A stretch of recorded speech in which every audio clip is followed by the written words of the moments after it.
मैं डॉक्टर इरशाद खानम स्वागत करती हूँ आप सभी का आपके अपने यूट्यूब चैनल आइला टॉक्स पर। मित्रों, आज की हमारी चर्चा का विषय है जमानत किसे कहते हैं, जमानत का अर्थ क्या होता है और जमानत जो है वो कब दी जा सकती है। जमानत एक ऐसा टॉपिक है जो लॉ के स्टूडेंट के अलावा एक आम नागरिक को भी जानने का अधिकार है। बहुत से ऐसे मामले हैं जिसमें ज़मानत ली जाती है, बहुत से ऐसे मामले हैं जिसमें ज़मानत नहीं दी जाती है। कई बार थाने से ज़मानत हो जाती है और कई बार न्यायालय से ही ज़मानत होती है। तो ये आम नागरिकों को भी जानना चाहिए कि ज़मानत असल में है क्या। तो आज का जो विषय है वो यही है कि ज़मानत का अर्थ, ज़मानत किसे कहते हैं और ज़मानत कब दी जाती है। इस विषय पर चर्चा करने से पहले चैनल को सब्सक्राइब नहीं किया हो तो चैनल को सब्सक्राइब कर लें और लेटेस्ट अपडेट के लिए बेल आइकन को क्लिक कर दें। जमानत का मूल अर्थ क्या होता है? आपराधिक मामलों के संदर्भ में जमानत एक प्रचलित शब्द है। जब भी कोई व्यक्ति किसी प्रकरण में, किसी अपराध में अभियुक्त बनाया जाता है तथा इन्वेस्टिगेशन उसके ऊपर होती है या उसकी इंक्वायरी की जाती है या ट्रायल उसका होता है, तो इन सब के लंबित रहते हुए उस व्यक्ति को कारावास से परिरुद्ध किया जाता है, तब जमानत शब्द उस अभियुक्त के लिए सबसे अधिक उपयोग में लाया जाता है। अगर कोई अपराधी है, उसने कोई अपराध कारित किया है या किसी व्यक्ति के ऊपर कोई केस दर्ज हो गया है, वो अभियुक्त हो गया है।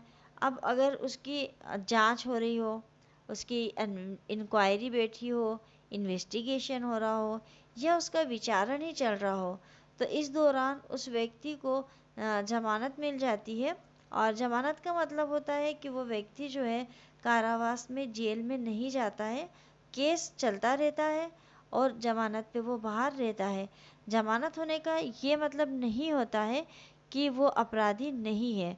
वो अपराधी तो होता है लेकिन अपराध उसके ऊपर अभी सिद्ध नहीं हुआ है। तो कुछ ऐसे मामले होते हैं जो गंभीर प्रकृति के नहीं होते हैं, तो उसमें जमानत दे दी जाती है। जमानत किसे कहते हैं?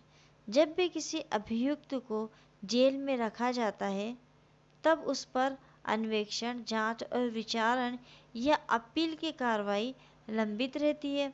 ऐसी स्थिति में ये तय नहीं होता है कि प्रकरण में यदि अभियुक्त को या व्यक्ति को अभियुक्त बनाया है तो वह अभियुक्त दोषमुक्त होगा या दोष सिद्ध होगा। ये पता नहीं होता है। ये कब पता चलता है? जब न्यायालय अपना निर्णय सुनाती है। यदि अभियुक्त किसी प्रकरण में दोष मुक्त हो जाता है और लंबे समय तक उस व्यक्ति को कारावास में रखा जाता है तो वह उस व्यक्ति के प्रति अन्याय होगा। इस अन्याय से बचने के लिए अभियुक्त को दंड प्रक्रिया संहिता 1973 के अध्याय 33 के अंतर्गत विभिन्न धाराओं के अंतर्गत जमानत का प्रावधान किया गया है। अगर हम इसकी परिभाषा की बात करें तो दंड प्रक्रिया संहिता 1973 के अंतर्गत कहीं भी जमानत शब्द को परिभाषित नहीं किया गया है। अध्याय 33 में जमानत शब्द को अवश्य सम्मिलित किया गया है, लेकिन इसकी परिभाषा कहीं भी नहीं दी गई है। जमानत के तात्पर्य क्या है? जमानत से तात्पर्य कैदी की हाजिरी सुनिश्चित करने हेतु ऐसी प्रतिभूति से है जिसको देने पर अभियुक्त को अन्वेषण अथवा विचारण के लंबित होने की स्थिति में छोड़ दिया जाता है। अब जमानत के किसे कहते हैं? तो किसी व्यक्ति को अन्वेषण या जांच या विचारण के चलने के दौरान में जेल में न रखते हुए समाज के बीच में छोड़ दिया जाता है, लेकिन जमानत ली जाती है। अब जमानत कैसे लेते हैं?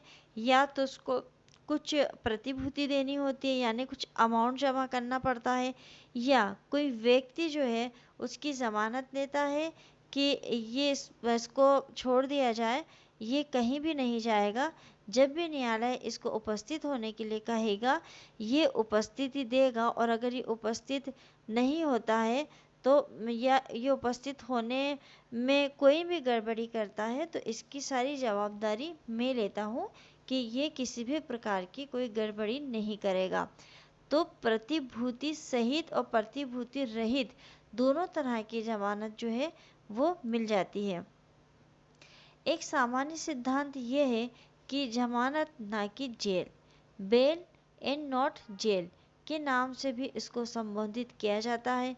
कोई व्यक्ति जिसके विरुद्ध केवल यह संभावना या आशंका है कि उसने अपराध किया होगा, सीधे न्यायालय के समक्ष हाजिर होकर जमानत के लिए याचना कर सकता है, जब तक कि उसे वास्तव में गिरफ्तार न कर लिया गया हो या उसके विरुद्ध गिरफ्तारी वारंट जारी न किया गया हो। गिरफ्तारी वारंट के आधार पर उसके गिरफ्तार किए जाने की संभावना उत्पन्न न हुई हो। जमानत कब दी जा सकती है? क्या सारे मामलों में जमानत होती है?